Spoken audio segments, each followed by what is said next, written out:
Hello and welcome to the podcast. I'm Karen Weaver. Eric Barron's career has been built on innovation. From his time as Dean of the College of Earth and Mineral Sciences and a founding director of the Earth System Science Center at Penn State, to his presidencies at both Florida State University and Penn State University, he has focused broadly on how to do things better. At both Penn State and Florida State, he has dealt with high-profile Division I athletics programs. He is deeply aware of the challenges and opportunities inherent in today's athletics landscape, and he believes the expanded college football playoff to 12 teams offers the best chance going forward to provide more athletes the opportunity to compete and for the new revenues to be dedicated to athlete health and wellness, among many other pressing issues. Now a member of the Knight Commission on Intercollegiate Athletics, Barron's work once again puts him in a place where innovation and creativity are key. He joins me for a fascinating and honest conversation about big-time college sports today. We start with a discussion of his insightful op-ed for Sports Business Journal.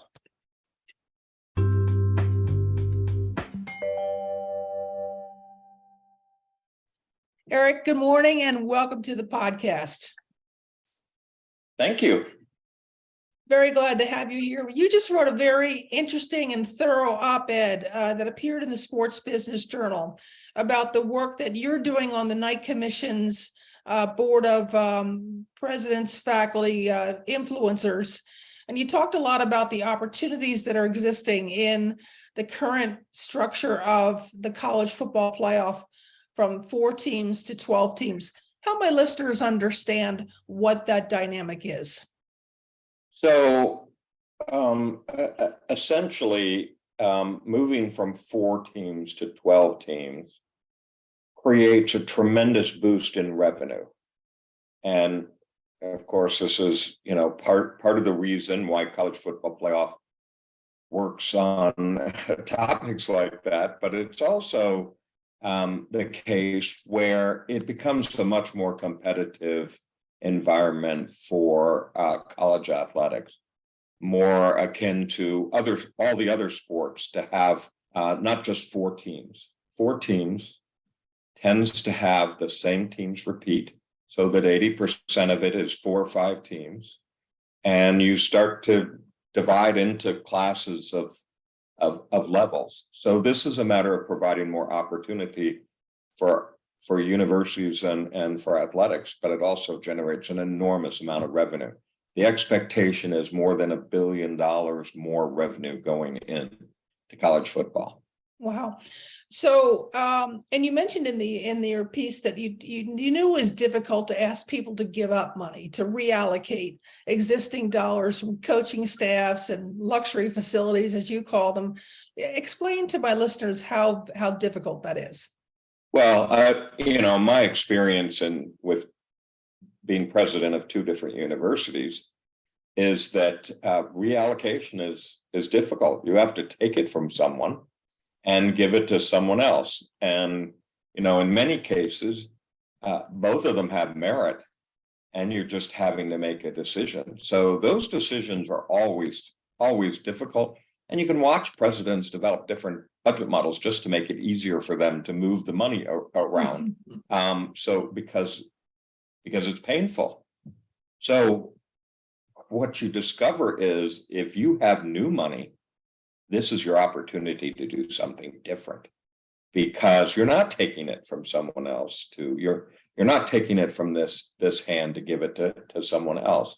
You have, an opportunity. So this is a golden opportunity, maybe a once in multiple decade opportunity to do something different in college sports. One of the things you referred to was that you were part of the Big Ten's renegotiation of their contract in 2017, and the presidents at that time took an opportunity to squirrel away or carve out some of that money. Talk about that process and then what ultimately you ended up doing with that money. Yeah, so it wasn't every university. We left each university to decide themselves, but a group of us, I would say the largest athletic programs, we were looking at a big increase in dollars coming in because of the Big Ten media contract. And so several of us were sitting around saying, we know what's going to happen here. And so our revenue for sports is going up and up and up. And all of us are experiencing flat or difficult times with funding our academic programs. So collectively, we said, let's take a portion of it to fund things that are difficult. And that could be student mental health. That could be equity scholarships. That could be, in my case, I supported mental health issues for a period of time while that transitioned to another budget. And I helped support an art museum. And so this is the opportunity. Quite frankly, the art museum wouldn't be there. A new art museum would not be there if it wasn't for the fact that the Big Ten media contract was allowing us to do something difficult to accomplish in this day and age. Absolutely. And one of the things that I'd like my leaders and listeners to understand is the dynamic of what the Big Ten Network's funds have done for your campuses across the conference, and including conference expansion, although I know that was underway before you arrived at Penn State. What has that entity done for the conference in general? So if I understand your question, I mean, the Big Ten has an attitude about sharing resources. So this has really allowed athletic programs across the Big Ten conference to be highly successful, and with a strong academic conference and a strong athletic conference. One of the things that I think is really important that not everyone thinks about immediately is it also allows you to have support a lot of other sports. So Penn State has 31 sports.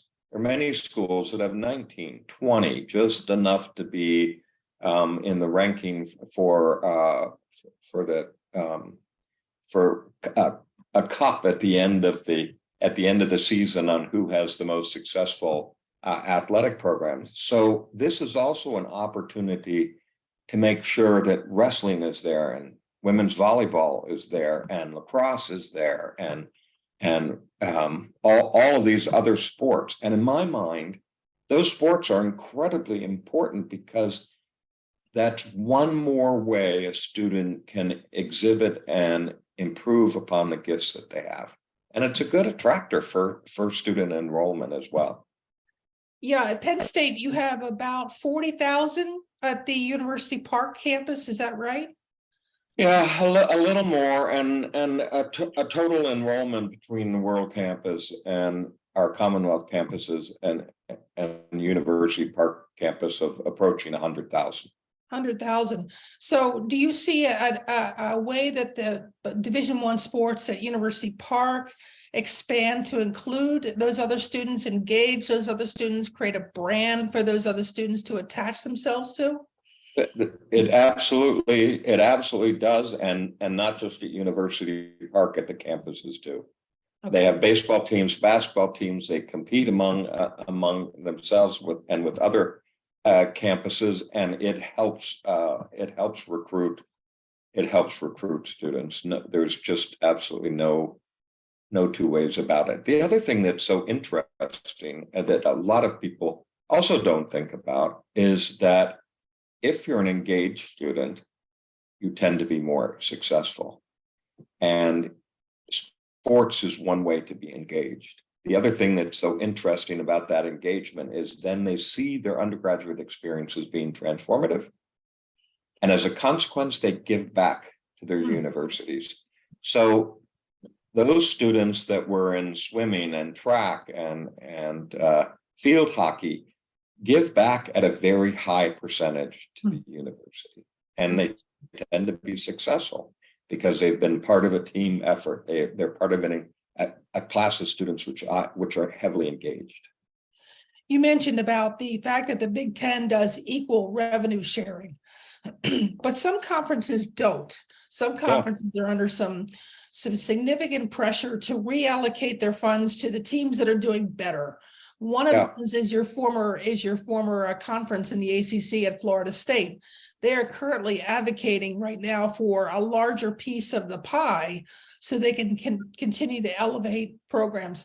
How do you view that? I mean, is that the right thing to do in certain circumstances, or is it really Well, better to be sharing?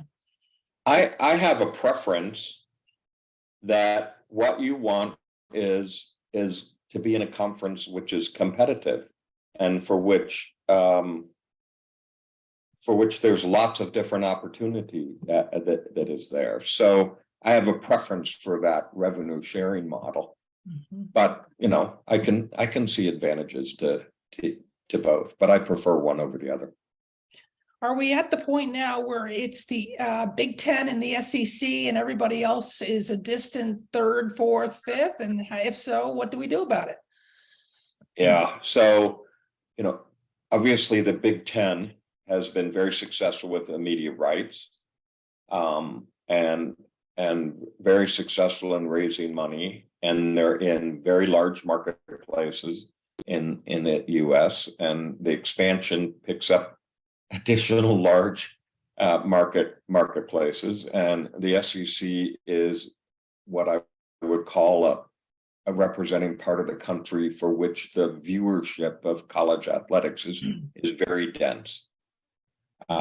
Very high percentages of the population that also leads to significant revenues. I think we're seeing one more shake up, and but to tell you the truth, it's one of the reasons why I supported a college football playoff, because if you leave out the Pac-12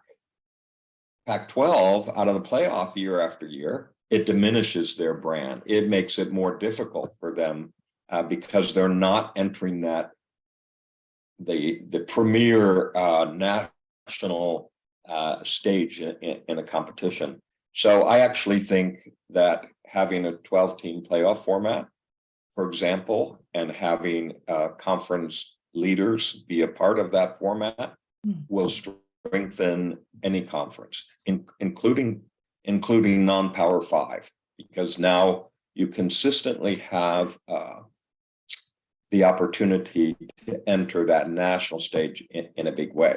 It's interesting to sit around the table in the college football playoff with Power 5 and the next group of college conferences at the beginning, sitting there thinking they are sitting around the table, but they have no opportunity to go to that dance. And so with this college football, they will. I think it'll strengthen multiple conferences. Yeah, that's the hope. And it sounds like it's just creating more opportunity to play on a national stage, not unlike what March Madness has done for so many of these conferences. Yeah. Yep, absolutely. And and March Madness is not the only one. Most sports have a competition that involves more teams than just picking a couple of winners based on rankings. Makes sense. Yeah. You talked about this gap that's still going to exist, whether you have a 12-team playoff or a 24-team playoff, in coaches' salaries and in facilities and the money that's being spent in NIL deals. What are your observations about where we are today and what this might look like in 3, 4, 5 years? Yeah. So what I worry about is that individual presidents say, I've got to put my foot down. This is the way we've got to do this. This is getting carried away, and conferences will sit there and say, no, we've got to take the high road. We've got to think about this more carefully, and with no offense intended, because I'm guilty too. The presidents and the conferences quickly fold. As soon as somebody else is not doing it, all of a sudden, everybody, your alumni, your board, your students, they're all saying, why aren't we being competitive? Why are we 9th in salaries in our conference? Why did this school come up with this fantastic facility and we don't have those facilities? So that sense of competition is incredible. And it stops individuals, I think, and conferences from sort of knuckling down and saying we've got to have a limit here.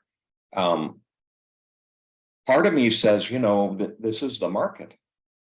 Market forces are telling us how valuable sports are to the nation, and therefore what the coaches' salaries are. So part of this is the difficulty in terms of the fact that you're being driven by, I remember at Florida State that I looked and saw that we were based on ranking and cost, we were the most efficient university in the country in terms of generating quality with very little money. I could not get that into a newspaper. The local Tallahassee Democrat, yes, but I couldn't get into a newspaper. But if a football player stubbed his toe or broke his toe, it was in every single outlet. So part of this is just the reality of what this marketplace is like, which brings me exactly back to this notion that we've got to take this new money that's coming in, and before it takes the same path, we need to commit it to students. It should be an embarrassment to have a university program where the salaries for the coaches exceeds the amount for football coaches exceeds the amount of money you spend on student scholarships and aid. That should be an embarrassment. Yeah. We just need to collectively do it at the moment which it's the easiest. That's when that $1 billion is coming in the door. So let me ask you this. I wrote my dissertation on the launch of the Big Ten Network. I actually got to look at the financials and the discussions that went in 2005, 2006, 2007, when the conference really wasn't sure it was going to take off. There didn't have distribution and that type of thing. But I remember back then, excuse me, some of the presidents felt strongly back then that at least a third of the money from the network should go to academics. But I think that fell off the radar. So how do we help this from your idea from not falling off the radar this time? Yeah, I really think we all need to come together and say, look, you've got all of these court issues. You have lots of conversations about the money that you're spending and how you're spending it. The whole notion of antitrust, a Congress, which I view as a Hail Mary in some way, suggesting that, maybe this really isn't amateur athletics. We have to take all of these pieces together and all come together, just like with March Madness, to move some of the dollars when they had a new contract into academic performance incentives. We just have to take the moment. We all have to band together. I think very few college presidents aren't aware that there is a media public perception that college sports is going in the wrong direction, even though your own alumni are going to tell you to pay that coach whatever you want, whatever you can, because we've got to go to the next level, and this coach is going to take us there. It drives the conversation for sure, because everybody's just thinking about the next week and the next season and all of that. Yesterday, Senator Chris Murphy from Connecticut wrote an op-ed in the USA Today, and one of the things he said was, rather than waste millions of dollars lobbying Congress for a solution, the NCAA could start by engaging directly with athletes to work out a revenue sharing agreement. What do you think about that? Yeah, well, one way or another, and it may be that's a path, and people talk about whether you're paying athletes as another path. One way or another, we should be investing more in the students and their success. You can't have 575 football coaches in the Power Five making more money than you spend on 30,000 athletes. I dislike the idea of paying athletes. I think there's an awful lot of questions about what it means to do revenue sharing. because in some ways it's not an even playing field. If you have 31 sports at one school and 20 at another, how does that work? So you have the potential to have a lot of pitfalls there. I prefer to come together and say, it is time to look at equity, and it's time to look at student mental health, and it's time to look at what those scholarship dollars are like, and to advance it for more students. I prefer that method, but I think the notion is the same in all three of those models. And that is that some portion of those dollars needs to support students in one way or another. And it's interesting, Senator Murphy said, excuse me, the same thing. He said, let's improve safety standards. Let's get better health protections. Let's get more academic opportunities. So it sounds like you're on the same page, but how do we get there? Yeah, so I do think there's multiple ways to do that, but the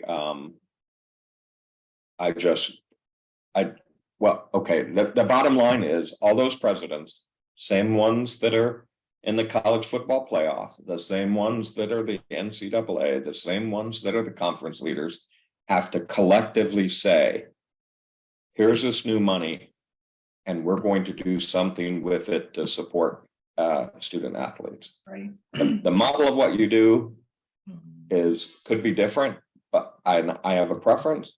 But the simple fact of the matter is they all have to do it collectively before we start spending the money. It makes sense. And one of the things that you hear about periodically is that athletes are going to assemble together, organize their rights. In fact, that happened last summer at Penn State. There was an outside person who came in to try to organize the football team around advocating for their rights. How do you manage that as a president when that kind of tension arises on campus? Yeah, so it's interesting because that particular case was sort of within athletics in terms of what the discussions were. So there wasn't the same there wasn't the same level of I need to make a decision on this. Mm-hmm. But I do think we have another overall perspective for which these new dollars could also make a difference. We need to spend dollars to educate the athletes on what some of these decisions mean, what NIL means, what provides some sort of aid to them to understand what the contractual agreements that they are doing, what it means to have a salary that is taxable versus scholarships which are not taxable. What do all of these factors mean? And so I think we're also coming to the point where this is becoming a very complicated world for a student athlete. And we're not spending any of those dollars on facilities or coaches' salaries on making sure that we're teaching student athletes how to function in this brave new world. So I have heard of student athletes for NIL to see a $50,000 contract. I think that's an enormous amount of money. How will I ever achieve that? And signing away rights for years. Right. And so this part of this brave new world is where's our commitment to educate students and provide them the information to understand what the implications of being unionized or not being unionized. What are the implications of that? So actually having those discussions could be really beneficial. Absolutely. I think that makes sense because higher education is in the business of educating. So why not lay all the options on the table? Absolutely. Absolutely. So one of the things that I thought was interesting was you were very focused on innovation in many aspects at Penn State. How would you innovate this situation? If you could be czar for a day or a week or a month, how would you innovate this? Yeah. So, I know this, maybe this sounds trite. And so I'm going to just describe learning to drive in Atlanta. And in Atlanta, all the cars are parked where I lived along the side of the street.